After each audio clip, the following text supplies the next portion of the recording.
Right, I think we should get started. So I'm just going to quickly go through the results housekeeping and remind everyone to keep their microphones on mute. So this session will be recorded and captions have been turned on so you can access them. This is an open and inclusive space, so just a reminder to be respectful to each other's points of views and comments throughout the session. If you have any thoughts or questions, please feel free to type them into the chat box. So I just wanted to give you a brief introduction, if I can speak today, to who Results are and what we do for those that are new. So we work on international development issues and focus on advocacy and campaigns. We believe in helping people to use their voices, either in the form of letters to their MPs or meeting them and holding events in Parliament to influence the UK government's policy decisions on our key issue areas. So this includes things like global health, TB, polio and COVID, education, nutrition, and UK development spending. Because this session is on creating proactive groups, I also just want to say that we have a strong network of grassroots advocates spread over 13 national groups. So from Edinburgh in Scotland to Swansea in Wales and down to Poole in the South, which individuals can join to share their joint interests and connect with others on the things that they really care about. So in this session, our key objectives, which will be posted to the chat, are to understand how to foster a positive atmosphere and encourage everyone to act and grow as advocates, to learn how to plan and facilitate meetings and social activities effectively, to learn how to recruit and retain more members, and to gain skills in building groups of people to take social action. So we hope you find this session interesting and useful, and we will be asking feedback through a poll at the end, just to see if you feel you have learned more and if you have actually found it useful. So I think we have a PowerPoint presentation to share with you all.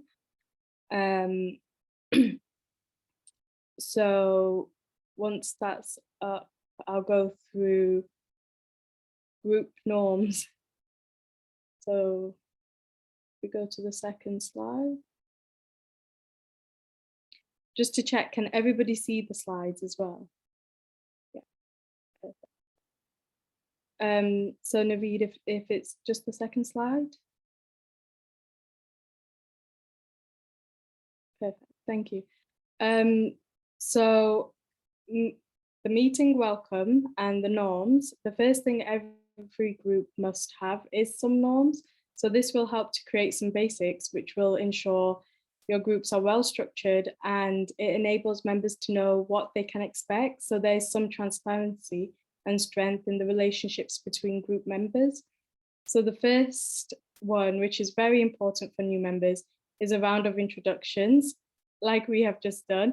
So often, if people are new to a group, a good way of making them feel welcome and included is to go around and let everyone introduce themselves and to give one thing that has drawn them to fighting poverty. The second, after this, it is important to clarify on a norm which establishes respect between members. So something addressing the idea that everyone will be listened to without being interrupted, and all political views and different opinions will be welcomed and accepted, as we want the groups to be inclusive and open to different viewpoints and ideas. And sometimes this is really good for broadening perspectives and fostering very constructive conversations. It is very healthy, especially for advocacy groups, and it will help see things from those different angles, which you may not have considered before. So the third would be asking questions is okay. There is never a silly question. So it's important to always say that there are no silly questions. This is because often the issues that Results works on can be quite difficult and new to some people. So ensuring everyone feels comfortable to ask and to understand what is going on is crucial, and to make sure all members are happy and feel part of the group. So another one is to help with ensuring everyone can follow discussions and is on the same page. And to do that is to avoid using acronyms. So often there are lots of them in our work, especially, and it just slips off of the tongue. So for those who are unfamiliar, the acronyms need to be said in full and sometimes explained. I had this issue when I first started working at Results, trying to keep up by Googling all the acronyms that were being thrown at me was quite difficult, but my colleagues always put it in the chat box, and this really helped me and my learning. So number 5 is it's useful for someone to be responsible for monitoring actions. And this doesn't have to be the group leader. So something like a spreadsheet for seeing how active your group is and which members are more active than others is good for just keeping an eye on who's doing what and how, whether someone might need more help or something like that. So the last and not least is we will finish on time. So this is something which is important because group members are volunteers at the end of the day, and they are giving up their time to be involved. And it is important that the group's main agenda is completed by the set times, or being part of a group will become difficult for people who have other commitments. So that is something to be mindful of. I will now hand it over to Naveed for the next slide. Thank you, Tanya. Sorry, the slides messed around a bit there. I was technically incompetent. Right. So we're going to do an exercise going into a couple of groups, I think, smaller groups for 10 minutes. And looking at the things that our groups do. Now, we've explained that results groups are involved in advocacy or campaigning, whichever term you prefer. And so there's a number of things that you can do to influence people who make decisions. And we're going to ask you to just consider 3 questions in your small groups. We're going to put them in the chat so that you've got that as you discuss it for 10 minutes. So what kind of advocacy activities can you organise? Online. Some groups are still meeting online. Others are able to meet in person. So what activities could you meet in person, do in person? And then why are organising activities regularly important for a group to function? So those are the 3 kind of questions we're going to ask you to consider. I can see they've gone into the chat, and I'm hoping you'll be able to still see those when you go into your small groups. Now, just to quickly, most of the people on this call are based in the UK, but 1 or 2 people aren't. So they're going to be different perspectives based on your different systems and the places where you live. So just 10 minutes of sharing with each other, answering those 3 questions. So we're going to put you into small groups now, unless there are any quick questions of clarification. There we are. So the questions were, what activities can you organise online? What activities can you organise in person? And why is organising activities regularly important for a group to be healthy? So would some people from maybe, let's start with group 1, breakout room 1. How did your conversation go? Well, I think one of the main points, yeah, I'm not on mute. One of the main points we talked about was the importance of the health of the group is that only by forming relationships with people in your team can you really progress as an organization, because only with these relationships do you feel comfortable around people and taking action together, making sure you're not afraid to ask questions to people when needed. Yeah, by forming strong relationships, you can improve the work that you want to do, really. Yes, definitely. And did you talk about why regular action is important in your group? I only joined towards the end, so I'm not completely certain, but I'd say a level of consistency would be important, because if there's no consistency, then people forget and drop out, and yeah, making sure that's a regular activity. Great, thank you. And did you talk at all about the kinds of activities, the kinds of advocacy activities that groups organise, either online or in person? It's okay if you didn't get through everything.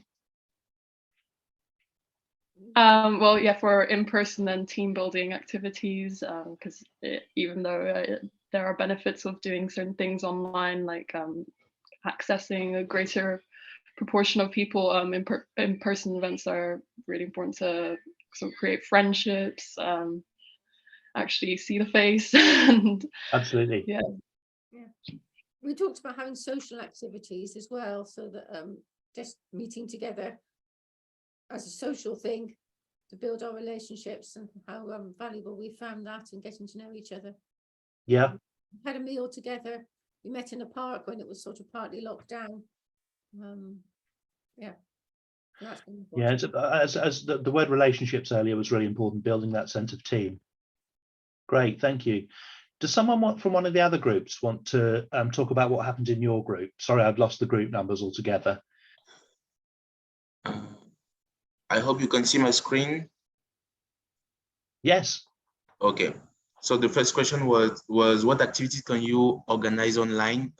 We said campaigning, raising awareness, get people to sign petitions, coordination calls, distribute resources to generate audience participation, for example. The second question was about what activity can you organize in person?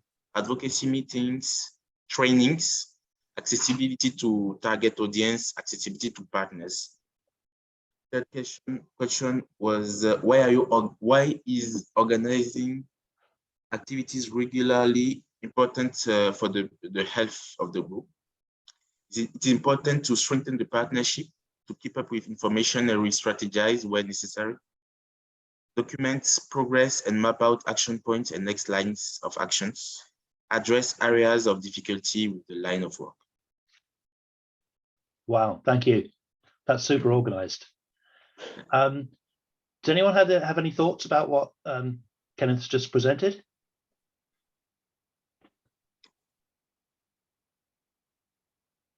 I hope that my colleague Jane and Josie also, if they want to add something, they can. Yeah, I think you've just nailed the point, and just I don't think there's really anything much to add here, because we took the time to come up with these suggestions and answers, and we're hoping that they are like the right answers. Very, very clear. Thank you. That's really clear. Let's just quickly hear from the third group. Thank you for sharing the screen. Can you unshare? That'd be great. Yeah, thank you. So who's in the last group? If anyone, could you have got anything to add to what's been said so far? Well, that was a comprehensive list. I'm not going to argue with that for any counts. But was having a little chat as well about WhatsApp and having WhatsApp groups. I was asking it because other members of the group were in Manchester. I said we're in London. We had a good strong WhatsApp group. I was asking them if they had a WhatsApp group, because it's good for communication and organising things without actually going online. So this is some other things other than what was on the list. And and it was good to organise the face-to-face meetings, and that's all on the venues and everything. So that was basically it. And I don't know if anybody else from my group wants to add anything to that. Thanks, Andrew. So I think between you covered an awful lot of ground. That's really great. So a whole load of different activities that, depending on your situation, you might want to do on or offline, but building those relationships and making sure there's a continuity and that there's things for people to come back to and that they feel that there's something that they want to be part of. I think you've all covered that really well. We'll probably come back to more to some of these themes shortly. So I'm going to move on to the next slide, I think. Let me just share my screen again. So that last question about why is it important to have things to do? People need to want to come back, and we kind of want them to feel welcome and included, but like why would they want to come back? So I really want to just like ask those questions and see really what people feel. What makes people want to come back to a group? This is probably the single most important question we'd like people to think about. So I'm going to focus on this for a bit. So really over to you guys. I suppose motivation, so things that will be happening in the future, so that you know that there is something to look forward to. Making sure that motivation is there. Absolutely. I have been at groups before. I'm fortunately not results groups, but other organisations where I came out of an hour's evening meeting and I thought, I'm not sure whether that was a good use of my time. I'm not sure what's going to happen next. So absolutely. So it's really how people feel, what you've left them with. Any other reasons people might want to come back? Yeah, I believe we've all got a shared interest in doing this. So the topics are very close to our hearts, and talking about them and share our interests are very important. And hearing other people's stories and actions all are very important to make you want to come back and share their interests and have your own interest with them as a group. Yeah, 100%. People want to achieve something. And one question I would ask groups, did you actually ask people what their interests are? And it's surprising how often groups don't actually think to do that. They just assume that people know what the group is for, will have found out online, and will just turn up and it'll all work out. Well, sometimes it does, but that maybe not be very scientific. It is good to actually plan a meeting in advance so that you actually do find out what those interests are, because those shared interests and shared goals is absolutely the glue that binds a group together. Thanks, Andrew. Any other thoughts on those questions? So the first of those questions there, let's just prompt on this one for a second. What do we mean by welcoming? Might seem like a stupid question, but what does it actually look like when someone walks in the door and either feels welcome or not? Yeah, making somebody feel at home and feel wanted. Yes. How would you do that? You've got to look directly at them and say, hello, welcome. It's really nice you came. And if not everybody in the room has met them before, introduce them. And well, that'll be a start. Yeah, you'd be amazed how often that doesn't even happen. I mean, in smaller groups, it usually does, but certainly in a slightly larger meeting, when you've got a few people who've arrived and they haven't met each other before, it's surprisingly easy to let some of those basics of hospitality really just slip. They're really important. I think, Kenneth, you had your hand up. Yes, I would like to say that welcoming would mean to feel the different action you do to make someone feel accepted in a group, like break the ice, like a discussion about the origin of the person, the main event in his life. And sometimes, because I worked with some volunteers with Emmaüs in France, and sometimes jokes are very great, just to break the ice and give the opportunity to the person to feel that, okay, here I can be myself, I can just be myself. Yeah, absolutely. Those basic social skills, this doesn't all have to be completely formal. I mean, when we meet as results, we're here to talk about some very, very serious issues, and we'll get onto those, but we really need to feel like we're a team. And so, yeah, asking about people, being curious about who they are, why they want to be here, chatting in just an ordinary social way before the meeting begins, and making time for that is absolutely critical. Yeah, thank you, Kenneth. Mm-hmm. Can we delve into the second question a little bit more on what do we mean by inclusive? That's very much a buzzword in our sector and in organisations these days, that it's got to be a real thing. And why is that important for local groups or for social action groups?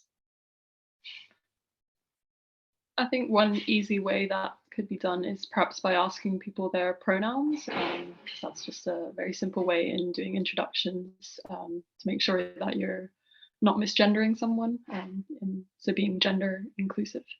Yeah, that's some people, that's very important for them. Yeah, their identity. I mean, there's a lot to unpack in inclusion because there's so many different characteristics of people that you may or may not be aware of. Obviously, some groups are more people have more similar backgrounds than others, perhaps depending on where they live.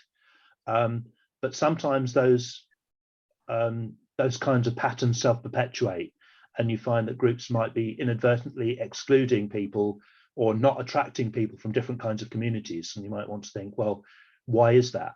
I mean, there's all sorts of things that you could do to deliberately think about that. It might not be the first thing on your agenda as the very first meeting of a new group, but it's something that we would definitely advise people to think about as time progresses.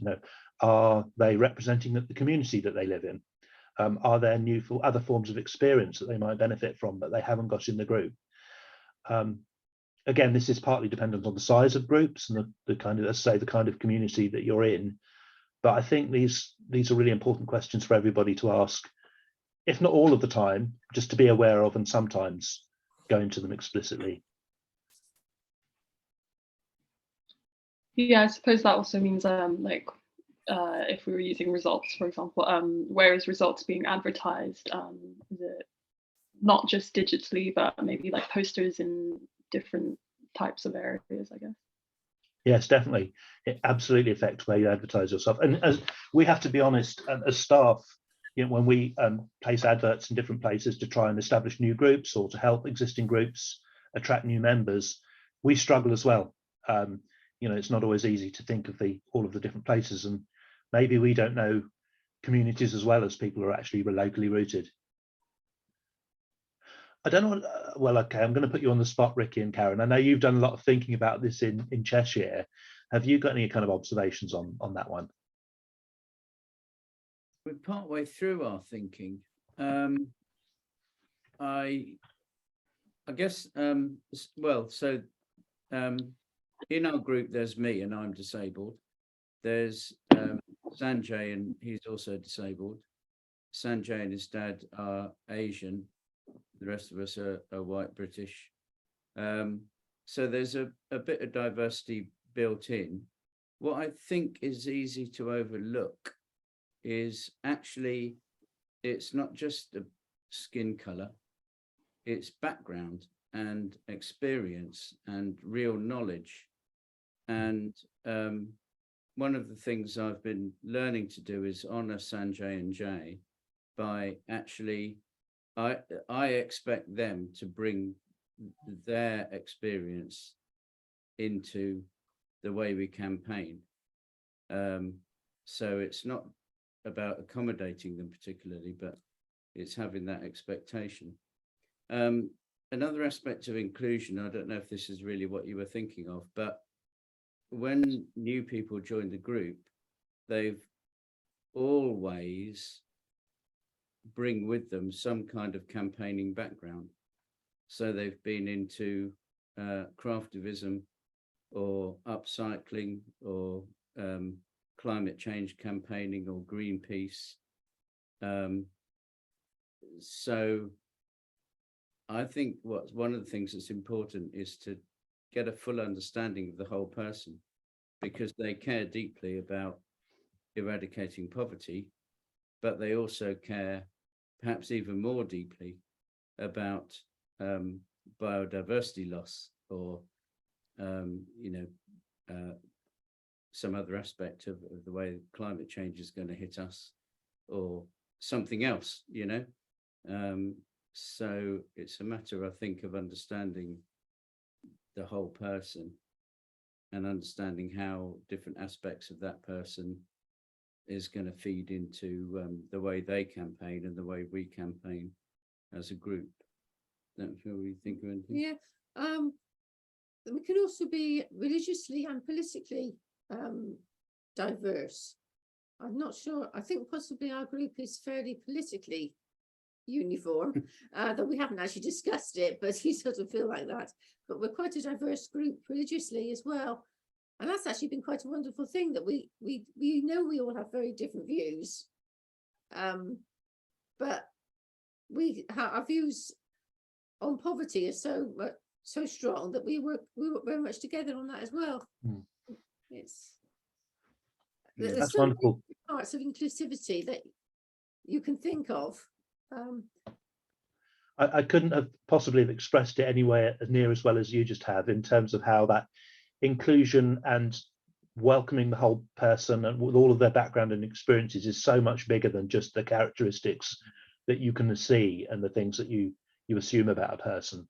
And so if people come to your group and get that feeling from you that you're open to explore who people are, what they bring to the group, they're often long experience that you wouldn't know anything about until you ask them or till they choose to share.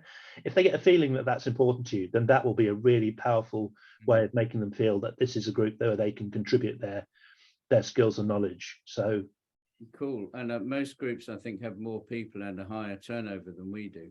So that should be a bigger component of other groups, I think, as well. Yes, I think that's right. Particularly in some of our groups in some of the larger urban areas, they struggle to keep people for any length of time. And it makes it even more important to make people feel that this is somewhere where they want to spend time. Yeah, and also to benefit from everybody's background and different perspectives. Yeah, thank you. Thank you so much for that. So I think that last question, we probably covered that really well. I've just got some prompt questions which I wrote down, which you might find helpful. They're not sort of on the screen or anything, but you know, if someone comes, it's about putting yourself in somebody else's shoes, and thinking, well, if you were walking away from that group, having just spent an hour together, did the group feel friendly or did it feel like a clique? Did anyone stop to ask you what your interests were? Did people bother to introduce themselves? Was the purpose of the meeting made clear? Do you come away feeling that your personal aims and objectives were reflected in the discussions, or were they sidelined or not addressed? Did you feel that there are activities planned that you want to take part in? And then the last one I felt was important, but maybe doesn't get so often remembered, which is, was it actually fun? Was it a fulfilling experience being there? I'm sorry if this sounds really basic to you, but you know, the fact that groups come together politically and often fall apart because they haven't just applied these basic social norms really of a good interaction is just such a shame, because we all have such strong, you know, moral views that make us want to take part in campaigning for change and campaigning against poverty in the case of results. That it's always a shame when it doesn't work, and you just want to do all you can to make it work. So that's why we're kind of dwelling on this nature of the group itself. So yeah, we decided that an hour and a half is a long time to be sitting on Zoom. So we thought we might just have a 10-minute break. Is that okay with people?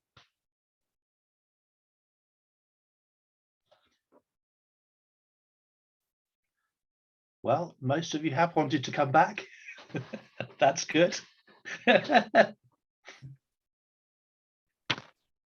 I hope everyone got a chance to stretch their legs, grab a cup of tea, something warm. Right, I think we'll start with the next activity. So if we go to the next slide, the exercise we're now going to do is, at Results, we have advocacy groups which get together to organise around our monthly actions. So we are going to do a group activity which will help us envision what kind of planning and organisation a group might take. So we want you to imagine that you're getting together to write a letter to a minister about immunisation for all. So you have 4 regular members and 2 brand new people. How can you make this meeting welcoming and inclusive? So you'll be put into breakout rooms again, to do a role play activity on this hypothetical advocacy scenario. So I'm just going to put these questions in the chat. So we would like you to discuss and think about for 15 minutes. One, what you can do before the meeting. So what kind of preparation you might want to take. Two, what you might do or consider doing during the meeting to make it welcome and inclusive for all members. Three, what might you do after the meeting to ensure that people want to come back. So quickly ask if there's any questions about the activity before we go into breakout rooms.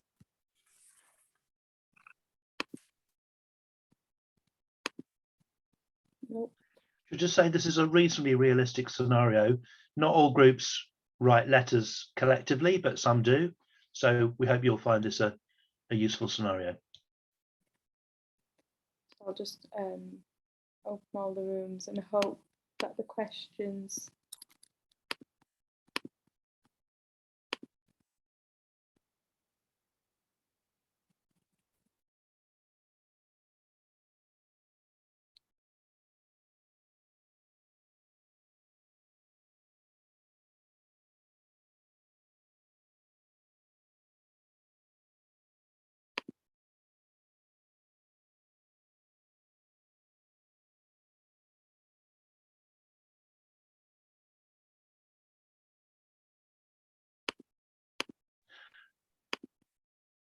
Might need to re-explain the exercise to Kenneth, who's just rejoined. Oh, okay. Sorry. Hi, Kenneth. So we've just sent everyone into breakout rooms again. We've given them the scenario that we want everyone to imagine that they're getting together to do a letter writing activity to an MP or minister about immunisation for all. So the meeting will be that there's 4 regular members and 2 brand new people. How can you make this meeting welcoming, inclusive? So everyone's just going to be discussing these 3 questions. And so what you'll do before the meeting, during the meeting, and after the meeting. Do you have any questions at all? No, I don't have any question. When can I join? I'll put you in a group now. Okay, great. Hi everyone, I hope you had some good fruitful discussions there. So I'm just going to go through kind of the answers on before meetings, during meetings and after meetings, but then we'd also like to get some feedback from all of you and your discussions to see if you've got anything different. So before meetings, we've thought of, so you should check to see first if people have any accessibility needs, so that everyone can access the meeting and that they don't feel left out or struggle to join in. You should also consider how appropriate the meeting venue is. So if it is a place which is convenient for everyone to get to with good transport links, that is also accessible, to be clear about the purpose of the meeting so that people know what to expect and know if they feel they need to prepare anything in advance. Or, well, I know I'm a planner, so this always helps me with any anxieties I may have before I join things. And then the purpose is also clear, so it can be letter writing, planning group activities, if it's just a social, or if you're attending the conference together. I know our writing group also do learning journals together, so where they write a journal reflecting on the stuff that they have done since they last met, the impact that this had and learning they gained. So that's also another useful thing to decide whether you're going, what actual activity you're going to do during the meeting. Another thing is to send some information about results beforehand so that everyone in the group knows what the conversation is about. And for similar reasons, to always set an agenda. And that also helps with timekeeping and finishing on time too. So if we go to the next slide.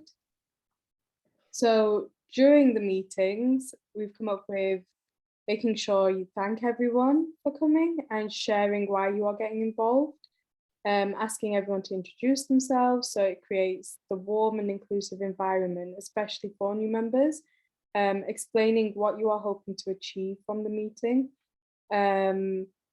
giving some background on the group and campaigns. So things like what you have done together or achieved is always nice. Acknowledge and include new members throughout. So you can do this by asking them questions, answering any that they have, making their contributions feel valued and making sure that they are actively taking part as well. To keep checking to see that things make sense to the new members as well.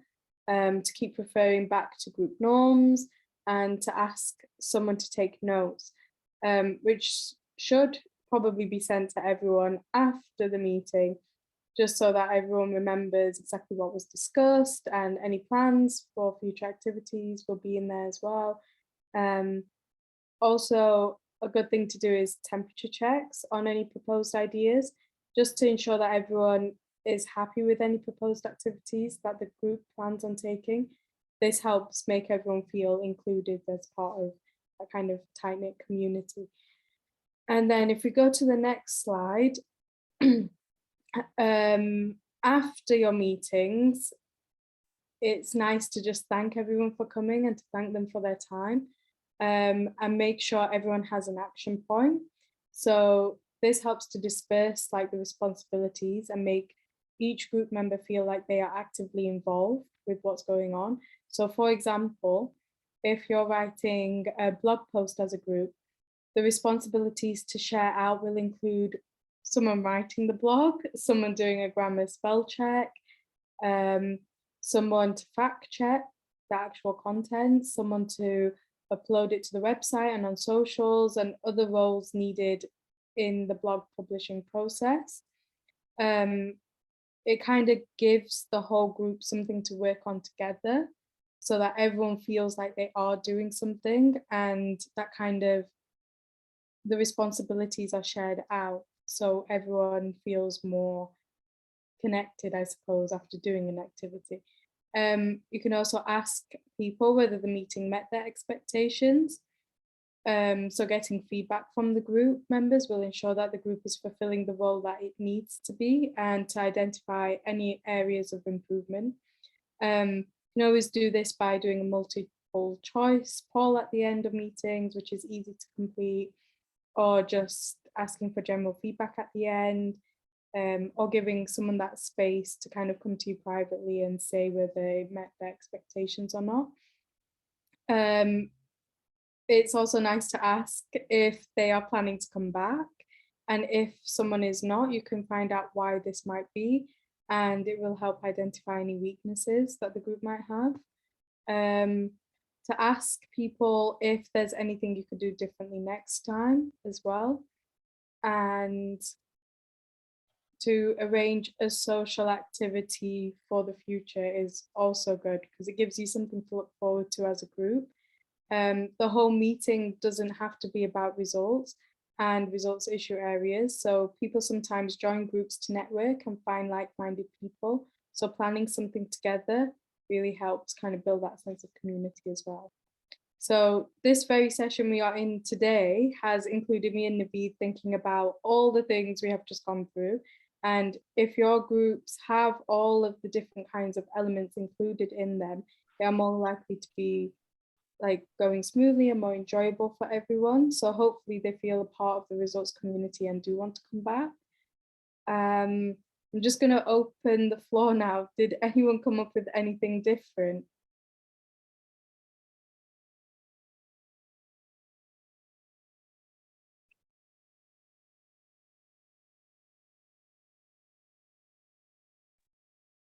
Or what kind of discussions did you have in your groups?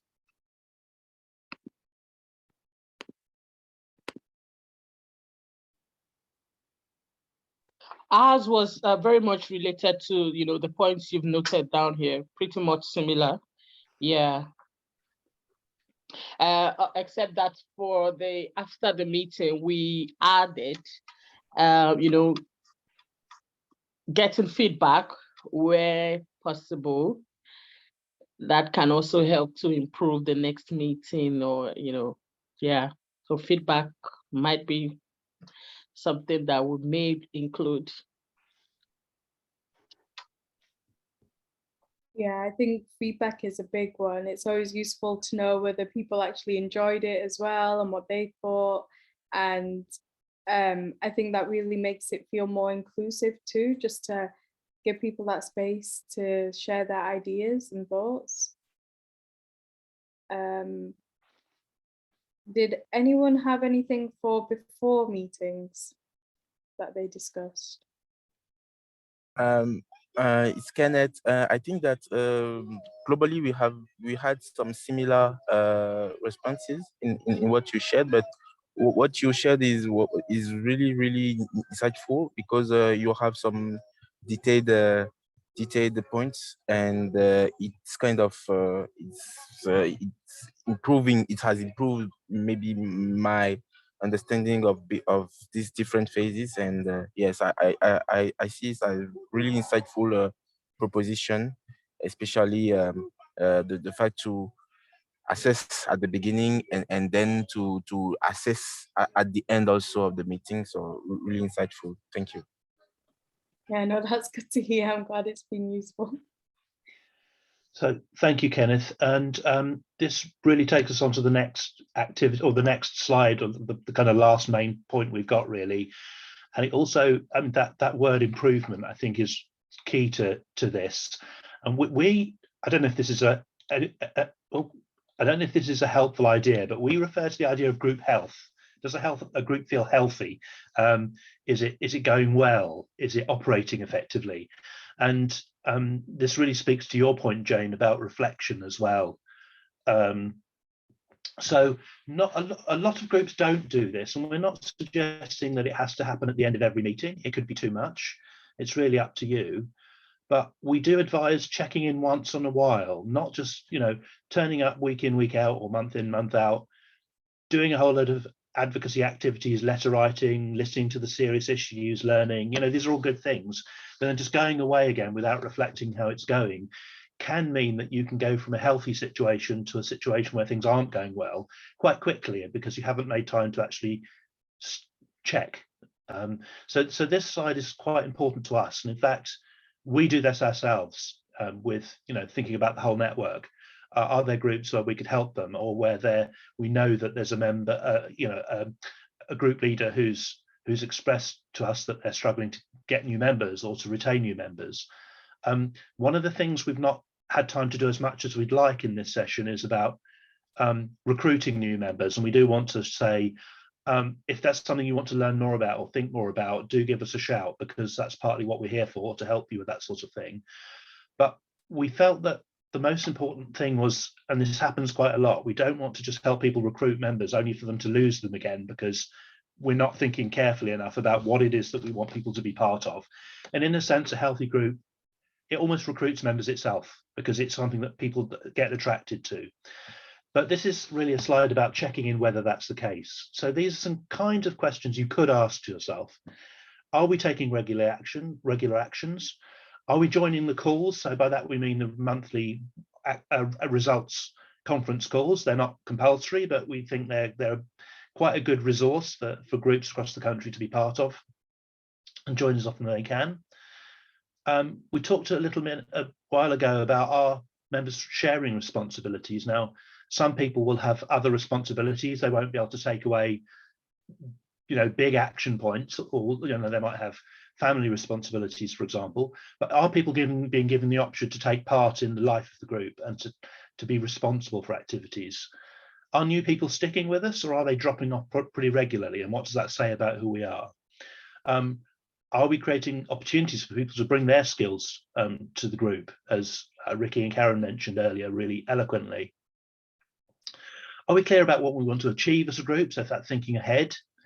And then this last point on the slide, stop, start, continue, celebrating your achievements. Again, this is something that we do in the grassroots team.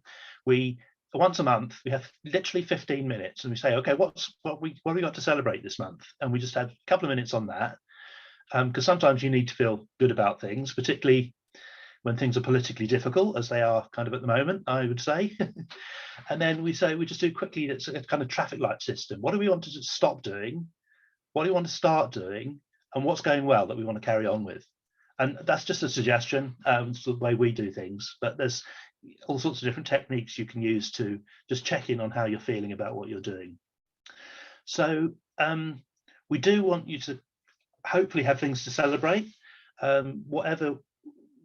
When, you know, if you're in a group already, or if you're thinking of being in one, or actively trying to recruit members, or thinking about it from a work perspective, we think all of these things should be relevant to you in some way. We hope that is useful.